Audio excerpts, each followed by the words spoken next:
Hey everybody, I'm Rick Beato. In today's episode, I'm going to tell you who I think has already won the AI music race and why. Okay, so if you go to the App Store right now and you look up the most downloaded music apps, you'll see Spotify as number 1, YouTube Music number 2, Shazam, which is basically like a search thing. If you're hearing a song in the mall and you want to know what it is, you hit Shazam, it'll tell you what it is. And then the 4th is Suno, the AI music app. Now, recently there have been some big announcements regarding AI music. The first is that UMG and Udio have partnered after settling a copyright lawsuit, creating a new music AI platform. The new platform launching in 2026 will be trained on licensed music from UMG's catalog, providing revenue for artists and songwriters.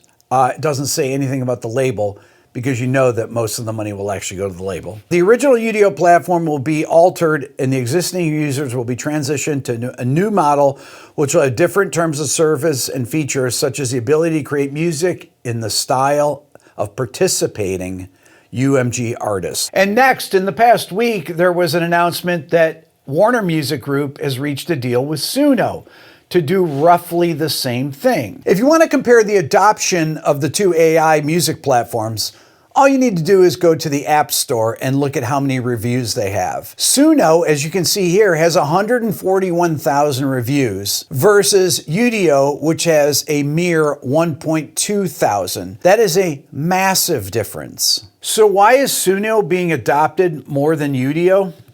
Well, I don't know. Maybe it's that it's way easier to use, way easier to create a song. Everyone that I know that's using AI, and I'm talking professional songwriters all over the place, have admitted to me privately and some on camera that they're using Suno. They just are. They're also using Claude, they're using Gemini, they're using ChatGPT, but for music creation, for ideas, for production, for melody ideas to help them complete songs. And it's not just professional musicians, it's people like me and you that are using it. My main use of it is on here to just demonstrate the features and make people aware of how these particular platforms are progressing. But a lot of people that I know that have written songs their whole lives but couldn't ever get in a studio to demo them, they're taking their songwriter demos where they're just playing acoustic guitar and singing, they're putting it in there, and they're creating what sound like professional arrangements with a professional singer. And frankly, a lot of people up in Nashville, if they want to pitch a song, instead of going in like they used to and doing a demo session with pro session players, they just put it into Suno.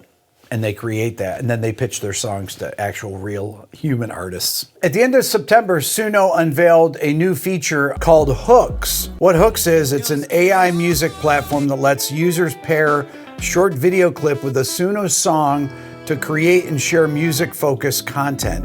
It's designed to help musicians tell stories, promote their music, and connect with fans, similar to platforms like TikTok. You know, I actually just showed Hooks to my daughter, Layla, and she's like, yeah, it's like TikTok, except boring. So you may ask yourself, well, why do you even want this? Well, people are using this platform all the time. You can't believe how many people I know that are using Suno, sending me stuff. You can see all the plays on here. If you go there, there's video after video with hundreds of thousands of plays on Hooks. And frankly, it's just like TikTok as a social media platform for people that want to share their songs that they create using this platform.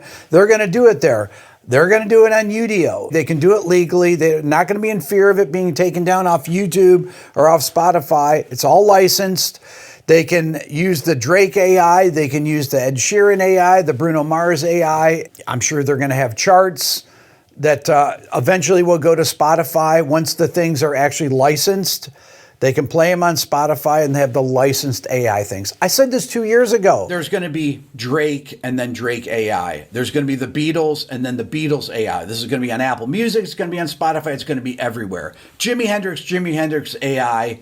The Weeknd AI. And people will accept these. This is all about the attention economy. Now, some of you are like, I'm never going to listen to AI music. And I'm like, yeah. That's like me when I see people talking about having robots.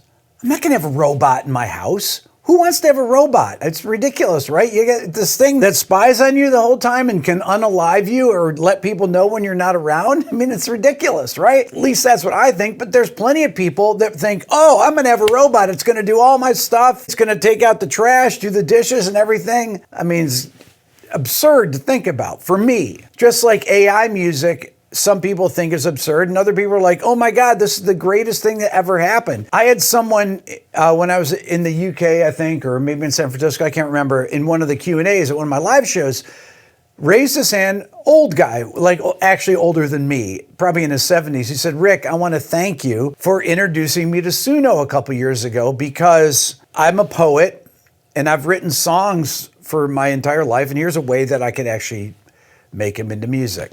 It's like, okay. That's cool. So for all these reasons that I'm talking about, the ease of use of the platform, the subscribers that they have, according to a Wall Street Journal article from a couple weeks ago, it says the AI startup has raised $250 million as recently, and says the annual revenue has reached $200 million. Now, even if this is over-exaggerated, they're making a lot of money. And to me, they've already won the AI music race because of that, because they've produced the most viable platform. And it's kind of interesting if you think about this versus these AI platforms trying to get to AGI or any of these other things they're talking about. So think about this. These companies, the AI music companies, are only focusing on music, okay? They don't have to have every topic known to man and data centers that are massive that take all these resources and everything, and it costs hundreds of billions of dollars of investment to get going. It's isolated to this one thing, music. And to me, these are the companies that are going to be more successful, the ones that just focus on a particular topic, not ones that are trying to do every topic of everything all at once. You know, when people ask me about AI, I'm like, they're just massive pattern recognizers. They retrieve and remix, and that's it. They basically can only do the things that they're trained on. Are they going to be J.S. Bach? No, they're not. Are they going to be John Coltrane? No. Are they going to be the Beatles? No. They're not going to be able to create, in spite of what a lot of people will say, and I'm sure plenty of people in the comments, they're not going to create things beyond what they're being trained at. Love to know your thoughts. Hit subscribe, leave a comment. Thanks for watching.